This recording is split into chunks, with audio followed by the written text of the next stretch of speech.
సింగరేణిపై కేంద్ర మంత్రి కిషన్ రెడ్డి కీలక వ్యాఖ్యలు చేశారు. తాడిచర్ల టు బొగ్గు గనుల్ని సింగరేణికి ఇవ్వడానికి ప్రధాని మోదీ అంగీకరించినట్లు తెలిపారు. ఆ బొగ్గు గనులకు సంబంధించి ఇవాళ తాను సంతకం చేసినట్లు చెప్పారు. తాడిచర్ల 2లో 182 మిలియన్ టన్నుల బొగ్గు ఉత్పత్తికి అవకాశం ఉందన్నారు. మరో 40 నుంచి 50 ఏళ్ల పాటు బొగ్గు ఉత్పత్తి చేయొచ్చన్నారు. తన వంతుగా సింగరేణికి అన్ని రకాలుగా అండగా ఉంటున్నట్లు తెలిపారు. ప్రస్తుతం నష్టాలున్న సింగరేణి మెల్లమెల్లగా కోలుకుంటుందన్నారు.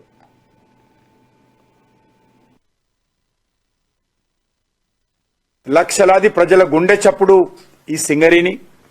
దానికి సంబంధించినటువంటి బొగ్గు గనుల ఉత్పత్తిలో కావచ్చు, పర్యావరణానికి సంబంధించినటువంటి అనుమతుల విషయంలో కావచ్చు, అన్ని రకాలుగా కేంద్ర ప్రభుత్వము సింగరేణికి సహాయ సహకారాలు అందిస్తా ఉన్నది. నేను గత కొన్ని రోజులుగా తాడిచెర్ల 2 కోల్ బ్లాకు సింగరేణికి ఇవ్వాలనేటువంటి విషయంలో ఆలోచన చేస్తా ఉన్నాను. ఇప్పటికే మోడీ గారి ప్రభుత్వం వచ్చిన తర్వాత నైని కోల్ బ్లాకు అలాట్మెంట్ చేయడం జరిగింది. మరి దీని ద్వారా కూడా ఉపయోగం ఉంటుందనే విషయాన్ని ఈరోజు కొంతకాలంగా చర్చ జరుగుతుంటే నేను ఈ విషయంలో లీగల్ ఒపీనియన్ తీసుకోవడం జరిగింది 2-3 దఫాలుగా.